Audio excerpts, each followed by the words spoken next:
صباح الخير من جديد لكم مشاهدينا واحد مبارك لكل متابعي برنامج يوم جديد عبر شاشة الأو تي في. كلنا بنسمع بمرض الخرف. مرض الخرف هو بيسبب بتلف أو تعطيل للخلايا العصبية وروابطها بالدماغ، وبيأثر أيضا الخرف على الأشخاص بشكل مختلف بفعل بنيتهم الجسدية. في عوامل ما بنقدر نغيرها مثل العمر والعامل الوراثي، إنما في عوامل أخرى بنقدر نحن نغيرها لنأخر قد ما فينا ونعوض كل النقص بالفيتامينات والمعادن اللي بتحمينا من إصابتنا بمرض الخرف من خلال النظام الغذائي والرياضة. طبعا طالما عم نحكي عن النظام الغذائي، طبيعة الحال تكون ضيفتنا اختصاصية التغذية ميرنا الفتى، اللي اليوم رح تعطينا هيك مجموعة من الدراسات والمعلومات انطلاقا من أفكار كثيرة نقدر نطبقها بحياتنا حتى نحمي حالنا. ميرنا صباح الخير وأحد مبارك. بونجور ولكم كمان. كتير حبيت المقدمة لأنه حكيت عن جزء كتير أساسي كنت بدي أحكي أنا كمقدمة كمان كنت رح أقولهم، دونك هونت علينا الطريق كتير بهيدي المقدمة. ميرسي إلي. ميرسي إلك ميرنا. هلا الاتكالي عليكي، انا الشابو، انت بتفوتي بكل التفاصيل، لان مثل ما كنت عم تابع الموضوع اللي اعديتيه واللي عديتيه راحت الكلمه. في كثير معلومات لازم نتوقف عندها من فيتامينات، معادن بتساعد، اوقات بناخذها سبلمنت، اوقات بناخذها بعناصر غذائيه موجوده بحياتنا اليوميه وبلبنان تحديدا بتربتنا وبارضنا. 100%. وبدي اضيف بعد نقطة صغيرة، انه كمان الخرف او الديماس عادة هي شكل من اشكال الالزهايمر، يعني نعم. مش خرف ايجال الزهايمر. هيدا اول شغلة بدي اضيفها. وبدي اضيف بعد شغلة، في ديفرنس صغيرة بين خرف وبين شيخوخة دماغنا. نعم. يعني اجمالا نحن من عمر ال 65 وطلوع طبيعي يكبر شوي دماغنا، يصير نسبة الذاكرة تبعنا تضعف شوي، تفكيرنا شوي ما نقدر كتير، يعني ما نحس حالنا قادرين نبقى وقت طويل نكون مركزين.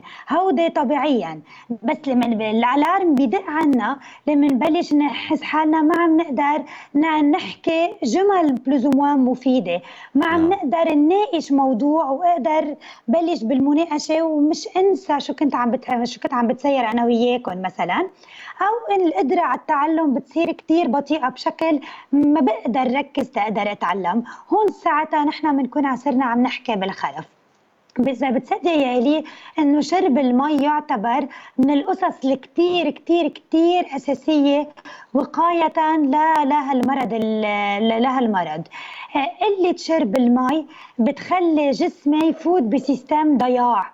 هيدا الضياع يعني الدلير، يعني بوصل لضياع لهذيان من وراء قلة شرب المي.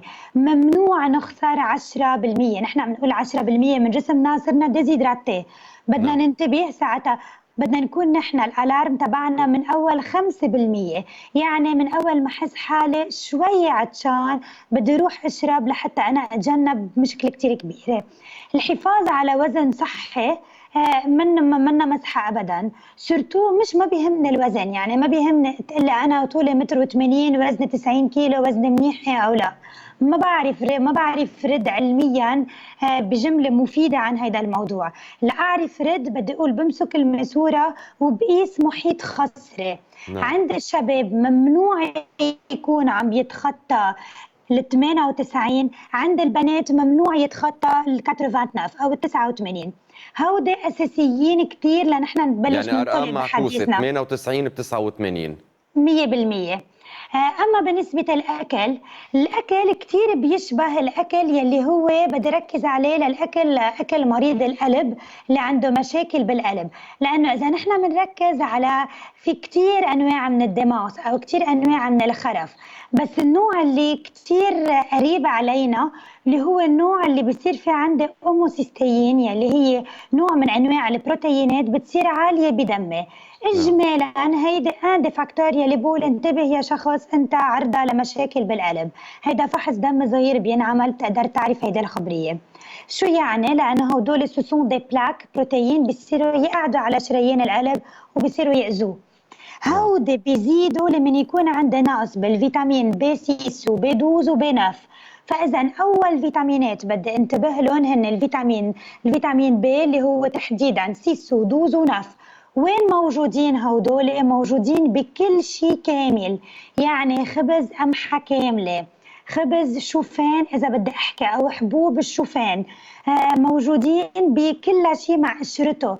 يعني مثل مطبخنا نحن اللي بنحكيه بالحبوب موجود بقلب البرغل على انواعهم، دونك نعم. هودي ممنوع نتجنبهم نحن.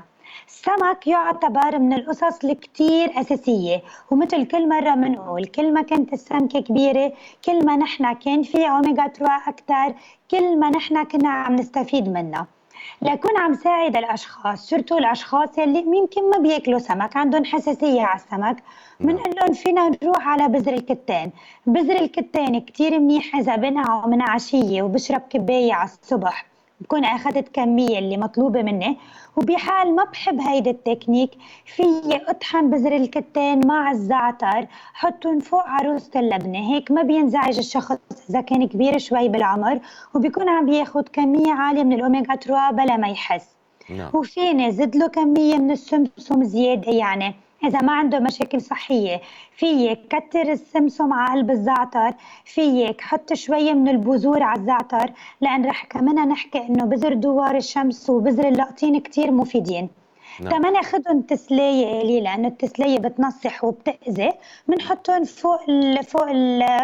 الزعتر اللي عم نعمله. نعم. طيب وي ميرنا، طالما أتيت على ذكر العمر، من أي عمر منبلش ناخذ هيدي الوقاية ومنجرب يعني قد ما فينا نروح إلى المصادر الغذائية من معادن فيتامينات حتى نحمي حالنا من الخرف الباكر؟ آه، في عامل وراثي شوي بأثر كمان، وفي عندي مود دو في أنا بعمله.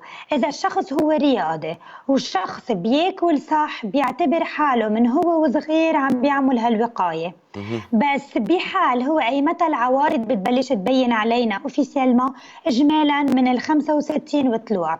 و 65 سنة 65. وطلوع 100%. من ال 65 سنة وطلوع بتبلش تبين علينا العوارض، بتبين إذا أنا عندي فاكتور هيريديتير وأنا ما عم بشرب مي منيح، أنا ما باكل صحي كتير، أنا ما بعمل رياضة. بتصير 1/5 من الأشخاص المسنين اللي هن عرضة ببلش يبين عليهم السين. بيرجع عندي من بعد العمر ال 75 صرنا عم نحكي من 1/5، 1/5 تانيين، يعني صرنا عم نعم. نحكي كأنه 2 sur 10، الكمية بتصير شوي عالية من نعم. الأشخاص. دونك الوقاية مفروض بلش فيها. أنا بالنسبة لإلي أنا ما عم بحكي شيء إلا لايف ستايل، عم بحكي أكل صحي موجود ببيتنا، بس عم دور على كم أكلة ناكلهم زيادة عن ما نحن نستهلكهم بشكل أكبر. نعم. معناتها الوقاية فيها تكون من نحن وأولاد. ميرنا، حسب الدراسة اللي زودتينا فيها أنه يعني مناطق البحر الأبيض المتوسط غنية بكل شيء بيتطلبوا مواجهة مرض الخرف. 100% نحن لو بناكل صح ما كنا كثير بنكون عم نساعد حالنا، لانه مهم. نحن اكلنا مفروض، يعني الاشخاص اللي بتعمل الصيام المزبوط او الاشخاص اللي بتاكل صح، يعني بتاكل مرتين بالاسبوع ماكسيمم لحمه او دجاج، نعم. بتاكل مره لمرتين بالاسبوع سمك او تونه، مش ضروري سمكه مشويه، يعني اللي بتركز كثير على الخضره، على الخضره مثل البروكولي، مثل السبانغ، مثل الهندبه، مثل البقله. هودي الاشخاص كثير عم بتساعد حالها لحتى تكون متجنبه هيدي المشكله. نعم. الأشخاص اللي بتاكل الفواكه الغنية بالفيتامين سي مثل الكيوي مثلا، مثل الجوافة، هون بتكون عم بتساعد حالها بشكل كتير كبير، عم تاخد أنتي أوكسيدان.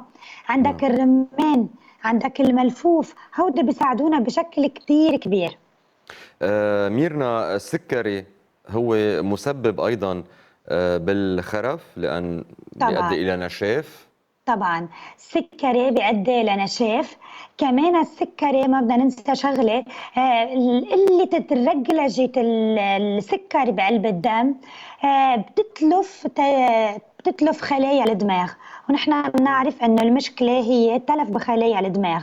ومالوريزما ما في شيء، يعني ما في تكنيك بالحياه بتقول او شيء نظام نقدر نتبعه بيقول انه بدي شيء يجدد لي خلايا دماغ. نحن بنخلق عنا عدد معين، وهيدا العدد المعين مع العمر بده يخف. عندك الضغط المرتفع، عندك السكري، عندك الكوليسترول العالي، عندك الشحوم اللي على الكبد، عندك الوزن الزايد، عندك الاولاد اللي بيخلقوا بريماتوري ووزنهم كتير قليل. هن اشخاص عرضة اكثر من غيرهم تيصير تيفوتوا بتونال نعم. المشكله اللي نحن عم نحكي عنها. ميرنا، سؤال صوبي لي الجواب لو سمحتي. هل صحيح أنه بعمر 25 بتبلش الخلايا تتراجع لورا؟ إذا كنت عم تعمل رياضة بشكل مضبوط، وإذا كنت عم تاكل بشكل صحي، أنت إجبار تهدف الخبرية لأكثر من عمر ال 25 سنة. بس إجمالا نعم، خلايا الدماغ من عمر صغير بتبلش من عمر ال 25 سنة ل 30 سنة بتبلش تتراجع، وبلس مثل ما العظم عنا من عمر ال 30 وما فوق ببلش يتراجع. دونك نعم. صح، نحن شيخوخة جسمنا إذا بدنا نرد عليها هي شوي مبكرة بارابار لقد ايه نحن منعيش. يعني أداء الرياضة مهمة هون، يعني إلى كتير. جانب النظام الغذائي، الرياضة بتلعب دور إيجابي داعم للنظام الغذائي. طبعا عم بتنشط لك الخلايا. الرياضة عم تخليك تعرف تتنفس، عم بتفوت الأكسجين على جسمك وعلى دماغك بالطريقة اللي لازم تفوت فيها. وكل ما كنت عم تعمل رياضة، كل ما أنت كنت عم تبعد عنك الأمراض المزمنة، كل ما أنت كنت عم بتخلي نبضك يكون مرتاح، ما يكون كتير متسرع أنت ومرتاح، كل ما أنت عم بتريح القلب. يعني الرياضة إذا بلشنا نحكي عن منافعها ما منخلص، سورتو نعم. بالمشاكل المزمنة. ميرنا، في نقاط كثيرة حاططيها حضرتك، يعني حكيتي عن المشاكل القلب، حكينا عن السكري، حكيتي عن مواضيع تانية، في قصة الاكتئاب. وشغلة لفتتني، قد ايه الاكتئاب هو مسبب للخرف، او الخرف مسبب للاكتئاب لما بتبلش هيك علامات الخرف تظهر، من نسيان، من تكرار السؤال، من يعني هيك التركيز على معلومة معينة. اثنيناتهم بينجمعوا مع بعضهم، واثنيناتهم بيقدروا يكونوا مرضين مختلفين. كيف بينجمعوا مع بعض؟ اجمالا الشخص بس يبلش ينسى كتير، بس بلش يضيع، بس يرجع يصير عم يتغدى مرتين وثلاثه لانه ناسي اذا تغدى ايه او لا. هيدا الشيء ممكن، او ينسى كليا انه ياكل لانه فكر حاله انه اكل. مم. هيدا ابسط الامور اللي عم بحكيهم. او انه يبلش يضيع، يكون رايح لمطرح يروح على مطرح تاني.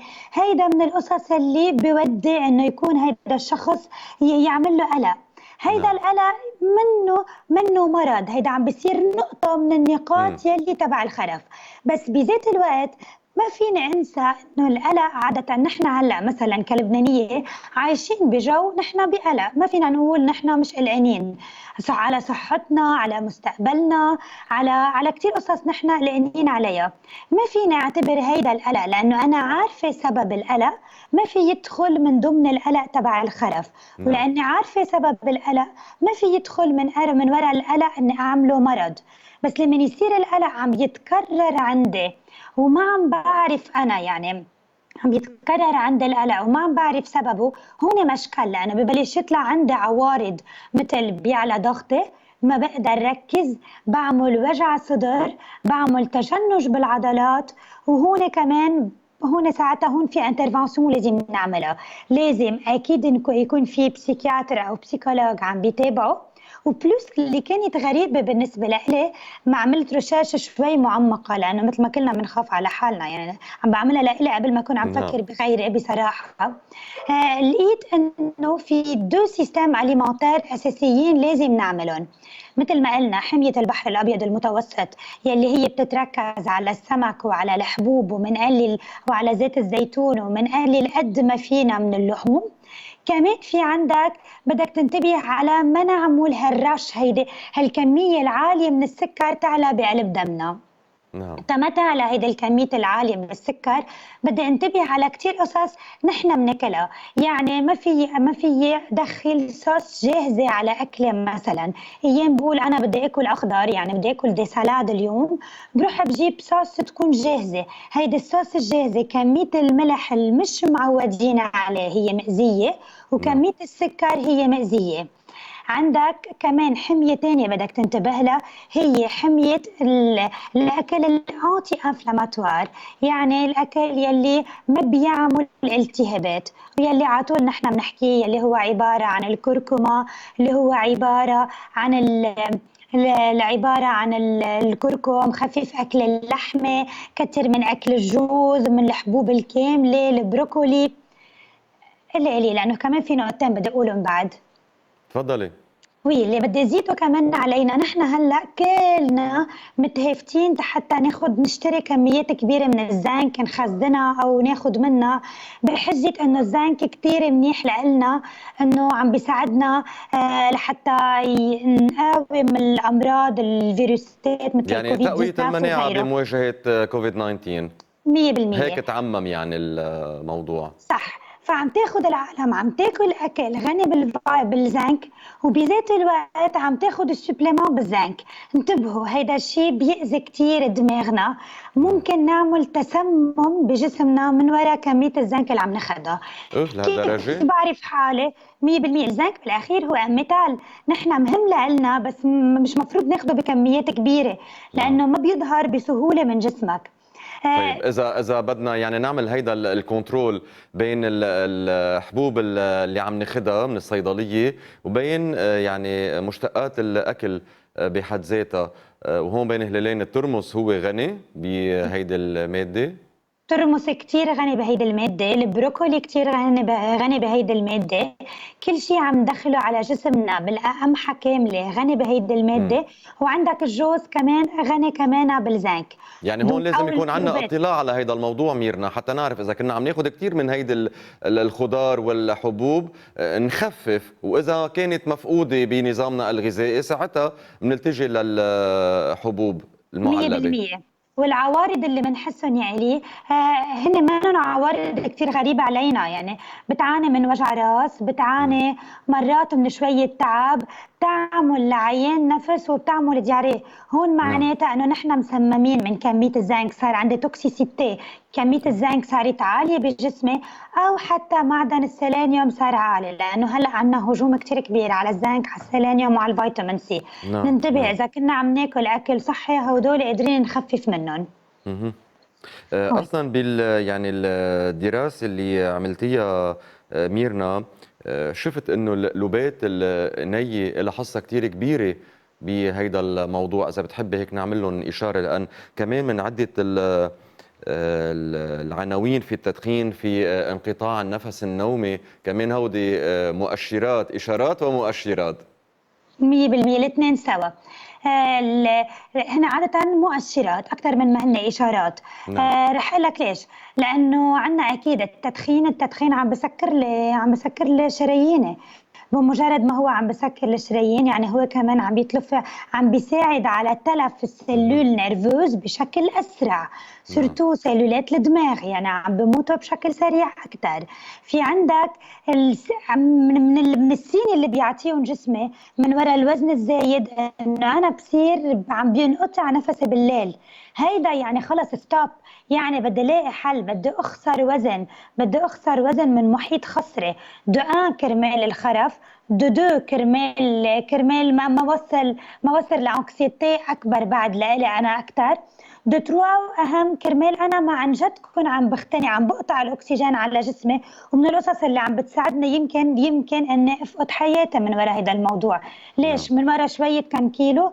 بمجرد ما يعلي نحن شلنا من 4 ل5 كيلو من وزننا، بتختفي هيدي المشكلة من عنا. وبس تختفي هيدي المشكلة كتير أشياء أنا قدرت ساعدت حالي. دماغي نمت منيح، خففت الستريس اللي أنا فيه لأنه قلة النوم بيعمل ستريس. صحتي أحسن وتركيزي أحسن بالنهار، وما بقعد كل ما قعدت 5 دقايق 10 دقايق مع حالي غطيت ووعيت. هيدي نعم. الغطة والوعي هي مأزية. طيب ميرنا، بدي ارجع لنقطة بدأت فيها، لأن هيك عم تبرم براسي انه اليوم بطل التركيز على الوزن، صار أكثر على الخصر. يعني 98 للشباب. طيب إذا كان عنده وزن زايد إجباري يكون أكثر من 98. بيشتغل على أساس مساحة الخصر بالسنتيمتر 100%. لينطلق من رجيم معين. 100%. نحن عادة كل ما كان محيط خصر كبير، يعني أنا شخص عندي كمية دهن عالية، عندي كمية دهن جوانية صارت عالية، يعني يلي نحن بنسميه شحم الفعد فيسرال، يعني الشحم اللي قاعد على الكبد، على الكلوة، على البنكرياس. وكل ما عاد هيدا الشحم على هودا الأعضاء، كل ما غير النظام اللي عم يعمله، الفونكسيون تبعه، بغير الشغل اللي لازم يعمله. واول فتره ما بتترجم بفحص دم عاطل. اول نعم. فتره نحن جسمنا قوي، يعني لو كان عندي شوي محيط خصري عالي بعمل فحص دم، جسمي بقاوي، ما بيطلع فحوصات الدم عند نظيفه. نعم. بس على المدى الطويل هيدا الشيء بودي لكوليسترول عالي، لتريجليسيريد تحديدا عالي، وهيدا الشيء بفرجيني انه انظمه الكبد عم بتكون عاليه، بلس بتودي تلقائيا للسكري. نعم. دونك حاليا كل شخص يقيس خسره ويعرف هو وين بده يحط حاله بأي كاتيجوري. مثل ما إذا كان خصر كتير صغير، يعني عند السيدات كان عم بيكون تحت 60 سنتي، عند الرجال كان عم بيكون تحت 70 سنتي، أنا ما مم. بنبسط فيه كتير، لأنه هيدا الكمية هالقد قليلة. معناتها ما نحن جسمنا الهرمونات الذكورية أو الهرمونات اللي عند البنات كرمال يترجلج الميعاد عندهم، هودي بحاجة لكمية صغيرة من الفات. نعم. كل ما كان الكمية كتير قليلة من الفات، البروجسترون والأستروجين جسمه ما بيكبن مثل ما لازم، والتستوستيرون عند الرجال ما بيكون بشكل كتير منيح، بتضعف البذرة عند الرجل، وبذات الوقت الدورة ما بتعود تشوفها السيدة مثل ما لازم. طيب ميرنا، في عندي سؤال بيحكي عن مادة الأسبرتام، لأن كتار بفترة أخيرة ربطوا المحلل الاصطناعي بالمشروبات الغازية اللي هي دايت أو أي حلويات بالإصابة بالخرف، أو أنه نكون عرضة لمرض الألزهايمر. الاسبرتام والام اس جي، يعني الاسبرتام والملح المصنع، هود اثنيناتهم كتير اساسيين لا يساعدونا لنكون عم نسرع بتلف الخلايا الدماغ. كتير مأذيين، سورتو مثل ما كل مره بنقول، لانه جسمنا ما بيظهرهم، بيبقوا وقت طويل بقلب جسمنا. لما نحكي اسبرتام، لما نحكي ام اس جي، بنحكي عن كل شيء مصنع، كل شيء منه طبيعي. يعني يعني لازم بنحكي نتجنب عن المحلل الاصطناعي بالمشروبات على وبالحلويات وبالشوكولا. أشكاله، على أشكاله 100 مرة حط ملعقة سكر، ولو بدها تفوت لي 20 وحدة حرارية وتعمل لي دهن مثلا، بتكون أحسن ب100 مرة من ما ياخد محلى اصطناعي ما يفككه جسمي. في نعم. شوية محليات اصطناعية يلي هي بلوزوموان طبيعية، نحن بنسميها بديل عن السكر. مثلا عندك الستيفيا، الستيفيا هي عبارة عن بلانت، يعني فيني اجيب البلانت احطها مع فنجان مهم. الشاي تحلي لي فنجان الشاي. بس ما بكذب عليك يا الي، انا ماني بيك فان لها. رح اقول لك ليه، لانه عندها عريار جو منه طيب، عندها اه. الطعمه مش طيب، مبين انك انت عم نزعت لك طعمه الشاي. زيت الشيء اذا كنت بدي اعمل مربيات بالبيت او حلويات، لانه هي مع النار بيتغير الجو تبعها. كمان. كرمال هيك انا ضدها شوي. بس اذا حدا حابب يعمل ليموناد مثلا، شيء مم. مسقع، ودخل لها الستيفيا، منا خطيه، بالعكس شيء مفيد. نعم. بس انه 100 مرة استعمل ملعقة سكر ولا مرة روح على المحلل الاصطناعي. نعم. بلس كمان ما بدنا ننسى الكحول. الكحول بتعمل تلف بالدماغ، الكحول بتعلل اسيد لاكتيك بالدم، الاسيد لاكتيك بس يعلى هيدا بيعمل تقلصات بالعضل، هيدا بيزيد بتلف العضل اللي عندي، بتلف الخلايا الدماغ اللي عندي، وبذات الوقت بيزيد التوتر طيب لانه بتكون سؤال موضوع. سؤال قلي. ميرنا، لما الإنسان يعني بيصيبه حالة سكر تاني يوم بيقوم ناسي كل شيء، بيكون يعني الألكول عمل فعله بلحظتها، يعني أثر على الدماغ أو على الخلايا، لكن راح مفعول الألكول بعدين بيرجعوا بيتنشطوا؟ طبعا، لانه جسمنا نحن بده يجرب قد ما فيه، بده يدافع. امم. اوكي، تلقائيا اذا انا صارت عندي مره ابيزود او مرتين مثلا، صارت بوقت بعاد عن بعض، نحن ما هو الالكول شو بيعمل؟ الالكول بيعمل كمان ديزيدراتاسيون، ونحن نادرا ما بنحط كاس المبيد وبنحط مقابله كبيتين مي، صح. اجمالا وقلت بنشرب. ببداية اللقاء أنه المي كتير مهمة، عنصر كتير مهم لنحارب فيه الخرف. 100%. نحن اللي بصير انه بالالكول انا بدي يصير ديزيدراتي، امم. ديزيدراتاسيون كمان هي بتعمل لي نوع من انواع الدلير، ونحن قلنا نحن بنخاف من الديزيدراتاسيون تما نعمل هالدلير. نعم. والالكول لحاله، هيدي الزهزه اللي نحن بنوصلها من وراء شرب الالكول، هيدي كمان نوع من انواع الدلير. جمعت امم. اثنين دلير مع بعضهم، طبيعي هون ساعتها جسمي ينسى شوي، بس مش معناتها عملت تلف للدماغ. نعم. بس هون بدي انتبه، انا هون خسرت فيتامين بي كومبلكس بشكل كتير كبير. اكبر دليل عليه اذا انا هلا رحت، انا هلا اليوم بحاله ايفرس، انا بحاله سكر ورحت على المستشفى لانه مضيع، عم براجع، مضيع، مش مرتاح. اول شغله بيعملوا لي اياها بالمستشفى، اول شغله بيعطوها بعبوني مي، يعني بعبولي مصل، بيعطوني بالمصل دواء حمايه للمعده لانه طبعا بنخاف على المعده. تاني شغله بيعطوني فيتامين بي كومبلكس.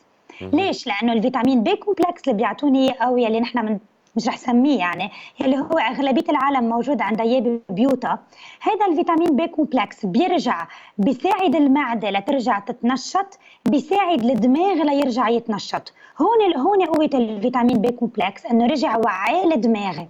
هلا انا اذا بحال كنت الليله شربت ومضايق، بكره اول شغله بدي اعملها، بدي اعوض تاني نهار بشرب المي بشكل كتير كبير لارجع نشط خلايا الدماغ، لانه جسمي بده يقاوم ما بيقبل. بجرب كمان بهيدا بذات النهار باخد اكل غني بالفيتامين بي كومبلكس، يعني بتروق نعم. خبز فيه قمحة كاملة. بجرب بتغدى علبة تونة مع خضرة، بجرب بيقولوا دخل موزة على الخبز. الريق بتمتص هيدا الشيء كمان. مزبوط؟ مفيد كتير، الموزة مفيدة كتير منيح على الريق، وزيت الزيتون كمان مفيد كتير منيح على نعم. الريق بهيدا الوضع. نعم. دونك فيني افكر بالموزة، فيني افكر مع علبة التونة اللي عم باكلها حط فيها زيت زيتون، مم. وجرب كون عم باكلها بالخبزة. دو ان كرمال اسيد معدتي ارجع رجلجو، دو كرمال ارجع كون عم باخد الماكسيموم من الفيتامين بي كومبلكس، وبكفي نهاري عادي جدا، لانه دماغي وجسمي لحاله بيقدر يرجع ينشط حاله. بس نعم. الغلط لمن يتكرر هيدي المشكلة معي، بس تتكرر من السيني اللي بشوفهم، انه بصير بوع الصبح مش قادر، او بحيلا نهار انا بحاجة للالكول، بصير بستبدل المي بالالكول. نعم. بتلاحظ على الشخص بصير بدوب عنده عضله، بتلاحظ كتفاته بتبلش تصغر كتير، بطنه بيكبر، محيط البطن بيكبر وبصير بطن جونفلي يعني مثل نعم. الست الحامل، اجريهم بصيروا كتير رفع. هون يعني نحن صار الالكول ازيل كتير جسمي، دونك صرنا بدنا نشوف كيف بدنا نعالج الالكول، لانه اكيد نعم. خدنا لتلف بدماغي. إشارات مهمة كتير ننتبه لها أميرنا الفتى. بعد عندك أي معلومة إلها علاقة بمرض الخرف قبل ما نودعك لأن خلص وقتنا؟ اللي بدي اقوله كمان، بدي احكي عن القهوة. القهوة عادة بنقول انه كتير مفيدة بتنشط، ويمكن نحن نفكر بمطرح معين انه بدي نشط دماغ الشخص بدي اعطيه قهوة. نعم. انتبهوا، القهوة بهيدا المرض منا كتير محبذة، لانه بتمئذي يعني، هي فيها كتير انتي اوكسيدان، هي كتير كتير مفيدة، بس الستيمولاسيون اللي بتعملها للدماغ هي بتكون عم تأذيه، سورتو على المدى الطويل. يعني اذا حبيت دخل القهوة بدي دخل فنجان صغير مش اكتر بالنهار، مش ركوة او فنجانين ثلاثة بالنهار. نعم. بدنا نركز كمان يا علي كتير منيح انه ما نفوت على اكل دسم غني بالمقالي وهالاخبار، لانه كمان بتأذي. ما نبتعد ابدا عن الفيتامين دي، بسورتو عند الاشخاص الكبيره بالعمر، دخلنا الفيتامين دي وبشكل اسبوعي. بدك تقول ميرنا ما نحن في عنا دواء بناخده مره نعم. بالشهر، فينا ناخد اعطيها الامبول لهالشخص او اعطيها الحبه ونخلص؟ ليش لحد اللي عم بتقولي اسبوعيا؟ في دراسه حديثه بتقول انه اللي من بياخد الفيتامين دي اسبوعيا او يومي يوم لا جسمي عم بيمتصهم بشكل اقوى من ما اني يكون عم باخذ نعم، شهريا مرة هالحبه. بالشهر. نعم. 100%. دونك ركز على الفيتامين دي، ركز على المغنيسيوم لإلهم. إذا حبيت دخل لهم زهورات طبيعيا، كمان في دراسة بتقول إذا بعت الأشخاص البابونج لمدة تقريبا 8 أسابيع، هيدا الشيء عم بيساعدهم ليعملوا بروجري بشكل أحلى. نعم. فإذا ليه ما بناخذ البابونج؟ شكرا لك اختصاصية التغذية ميرنا الفتى على كل المعلومات القيمة مثل كل إطلالة لك. أهلا وسهلا فيك بيوم جديد. مشاهدينا بنروح إلى فاصل، من بعدها منتابع استقبال ضيوفنا.